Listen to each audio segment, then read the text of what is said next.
Bonjour, bienvenue à tous, bienvenue sur mon podcast astrologie. Aujourd'hui, je vais parler de la Lune en astrologie, qui est un des astres qui font partie des astres de ce que j'appelle dit personnel dans l'étude d'un thème astral. Donc en fait, on a le Soleil, bien sûr, qui représente votre corps.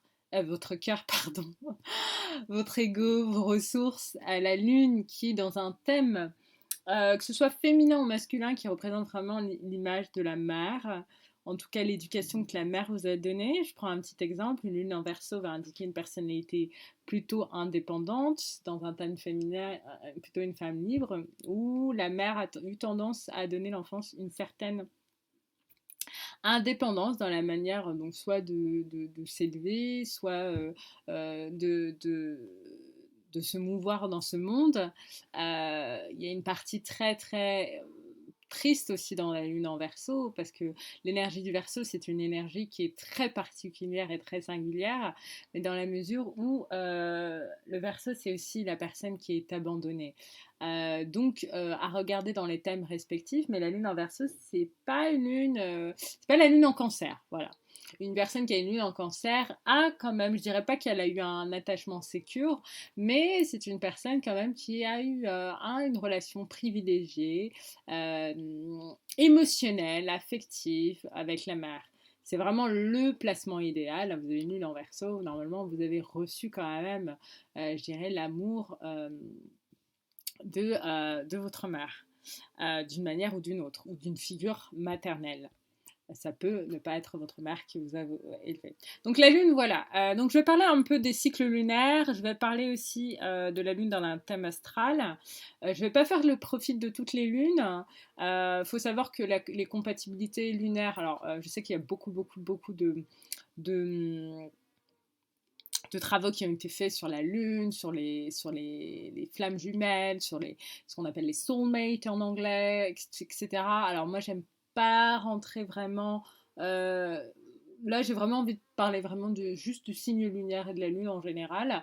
Bien sûr qu'il y a des lunes qui sont compatibles, bien sûr que la Lune qui représente nos besoins émotionnels et la manière dont on va exprimer aussi nos émotions. Voilà, deux lunes, je dirais une lune en Verseau, une lune en Gémeaux. Bon, il y a quand même une compatibilité émotionnelle. Une lune en Sagittaire, une lune en Lion, deux signes de feu.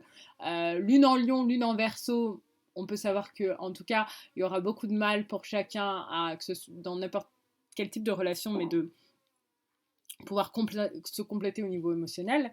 Donc bien sûr qu'il y a des compatibilités de par le signe dans lequel la lune se situe et l'élément aussi que constitue cette lune, bien sûr.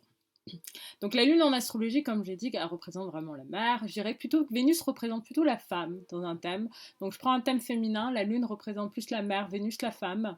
Lorsqu'il y a un carré entre la lune et Vénus, c'est vraiment qu'il y a un conflit entre cette mère et cette femme en devenir. La maternité peut être vécue de manière compliquée, ou l'accès, en tout cas, il peut avoir parfois un quiproquo entre le rôle de mère et le rôle de femme. Quand est-ce que mon rôle de femme s'arrête? Quand est-ce que mon rôle de mère s'arrête?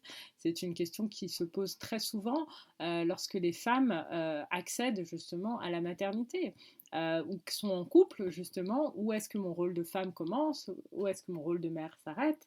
Le rôle de mère, bien sûr, a tendance à prendre de plus en plus d'importance, car on a un petit être qui a besoin de nous, donc forcément, et on a tendance parfois à oublier ce rôle de femme, qu'il ne faut pas oublier. Donc Vénus plutôt par féminine, la lune représente la mère. La Lune, c'est vraiment l'aimant de l'eau sur Terre, puisqu'elle influe sur les marées.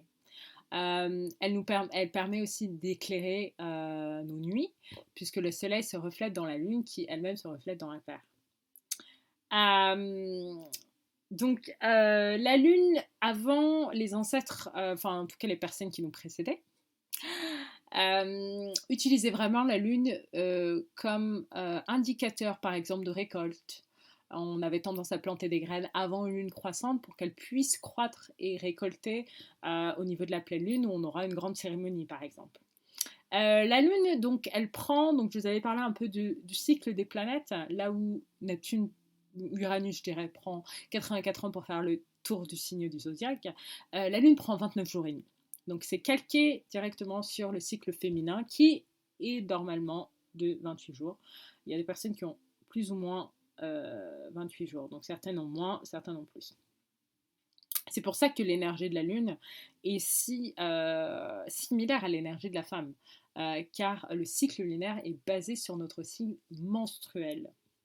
Dans certaines religions, dans certaines cultures, les femmes observent le cycle de la Lune et sont rythmées par le cycle de la Lune.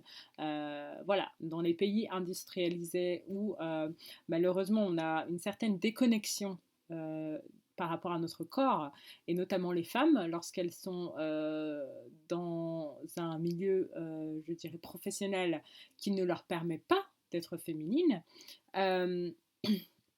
on a cette déconnexion. Mais il faut savoir que l'énergie de la Lune est calquée sur l'énergie de la femme. Donc elles utilisaient justement l'énergie de la Lune pour pouvoir concrétiser leurs projets.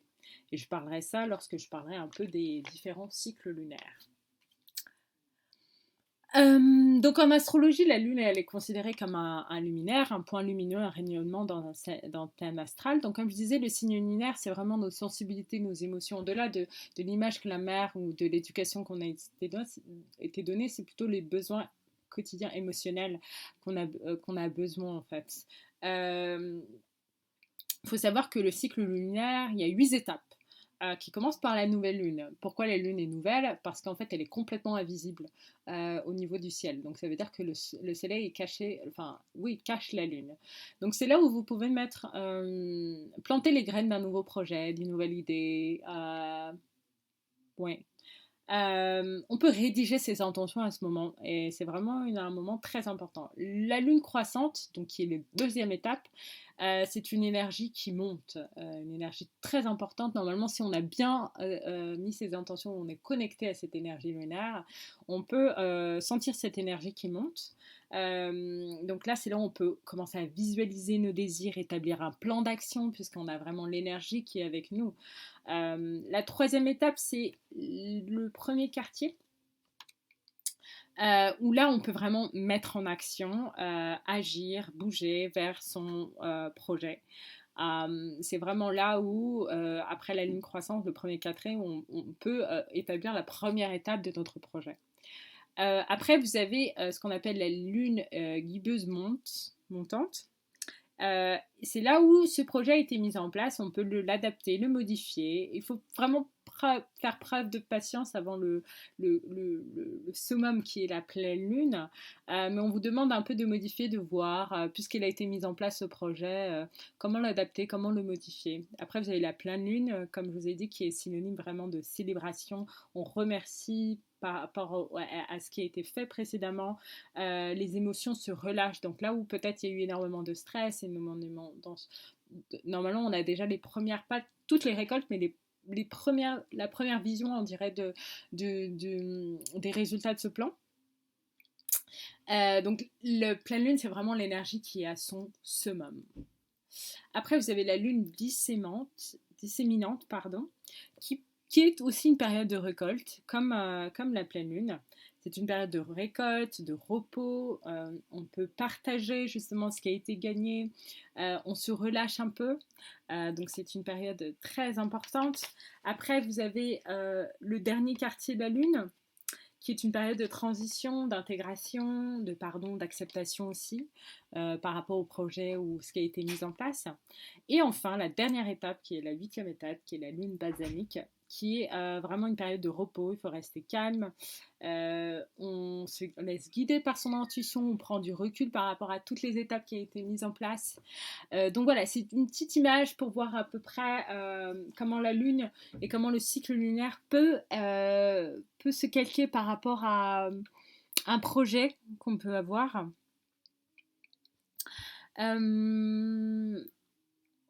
La lune a forcément il faut comprendre que l'être humain est constitué à 60% d'eau. Si la lune a un effet tel sur nos marées, elle a aussi un effet sur nous, en tant qu'être humain. Alors, et bien sûr sur le cycle de la femme, sur la femme en général, parce que j'ai parlé justement du cycle féminin. Certaines cultures prennent en compte justement ce cycle qui guide un peu la femme tout au long de sa vie. Dans l'astrologie, la lune, comme je vous ai dit, c'est votre besoin émotionnel, c'est l'expérience que vous avez eue à votre mère ou le sentiment de maternité que vous avez eu. La lune, elle passe environ 2 jours et demi dans chaque signe, donc elle est extrêmement rapide, plus rapide que Vénus. La prochaine pleine lune, c'est une lune en cancer extrêmement émotive qui va avoir lieu le 7 janvier. Alors, dans un thème astral, c'est vrai qu'une lune très bien aspectée, une lune qui n'est pas en conflit dans un thème astral, ça va. Alors, c'est une interprétation générale, hein, bien sûr à contextualiser en fonction de chacun de vos thèmes, mais normalement, c'est une personne qui a une certaine stabilité émotionnelle. Quelqu'un d'assez attentionné, qui va pouvoir maîtriser ses émotions. Dans les rares cas où j'ai vu des personnes très réactives, incapables de contrôler leurs émotions, le plus souvent, c'est vrai qu'il y avait une lune qui avait des aspects assez compliqués. Donc, dans le thème d'une femme, ça peut être un carré par rapport à une Vénus ou une lune très mal inspectée. Donc là, bien sûr, il y a un travail émotionnel à effectuer. Qui peut avoir des sources diverses et variées, mais le plus souvent, comme la majorité de ce qui a été conditionné dans notre enfance, c'est bien sûr l'enfance qui conditionne nos faits et gestes. Alors moi, je fais partie des gens qui pensent que l'enfance conditionne pas mal de choses. Donc c'est vrai qu'il y a un travail au niveau des émotions à effectuer, parce que ces émotions vont forcément impacter le sujet dans sa vie professionnelle, personnelle, amicale, amoureuse. Certains disent aussi que pour les hommes, dans un thème masculin, c'est aussi les caractéristiques qu'ils recherchent éventuellement dans un partenaire de vie. Voilà. Puisque bien sûr, il va être touché par cette lune, puisqu'elle représente sa mère. Et inconsciemment, on recherche aussi des caractéristiques et des qualités qu'on retrouve chez notre mère, chez notre partenaire de vie. La lune, ça peut aussi nous donner beaucoup d'importance sur non seulement comment on a été éduqué, mais la manière dont on va éduquer aussi nos enfants. Quels sont les besoins émotionnels qu'on va leur donner? Est-ce qu'on va leur apporter, on a besoin plus d'une sécurité émotionnelle, ou est-ce que c'est des enfants qu'on va pousser à plus de l'indépendance, à vivre les aventures que la vie le met sur le chemin. Donc ça va vraiment, c'est intéressant aussi d'étudier comment la lune va aspecter ce que les Anglais appellent parenting, mais la manière dont on va éduquer nos enfants, quelles sont les valeurs qui vont être mises en place, qui vont être poussées en avant. Et je trouve que c'est plutôt intéressant. Donc regardez dans votre thème astral où se situe votre lune, donc vraiment la forme d'une lune. Donc déjà dans quel signe, ce signe-là dans quel élément, donc est-ce que c'est un élément d'air, de terre, d'eau ou de feu, et surtout dans la maison dans laquelle se situent les signes. Parce que c'est ces trois éléments-là qui vont vous permettre d'analyser complètement le signe lunaire dans votre thème astral. C'est pour ça qu'on dit de dire juste que vous êtes une lune en Verseau ou une lune en Sagittaire.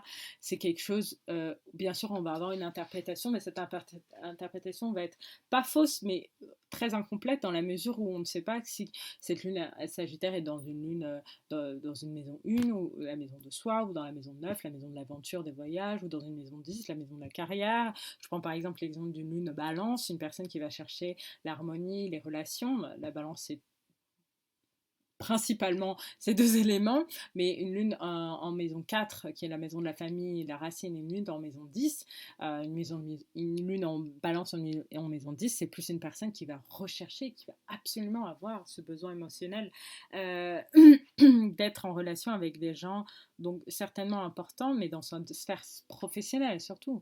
Donc c'est intéressant de voir la maison dans laquelle se situe votre lune, l'élément, les lunes bien sûr, d'eau sont des lunes plutôt émotives, notamment la lune en Cancer. La lune en Poisson, c'est une lune un peu plus joyeuse, un peu plus fun. Est-ce que c'est une lune en feu? Est-ce que c'est une lune dans le domaine de la terre? Est-ce que c'est une lune air qui va plutôt être plus détachée au niveau de ses émotions? Les lunes en Gémeaux, les lunes en Verseau, les lunes en Balance. Donc n'hésitez pas à regarder ça sur cet élément dans votre thème astral. Je vous remercie d'avoir écouté ce podcast qui est plutôt court sur la Lune.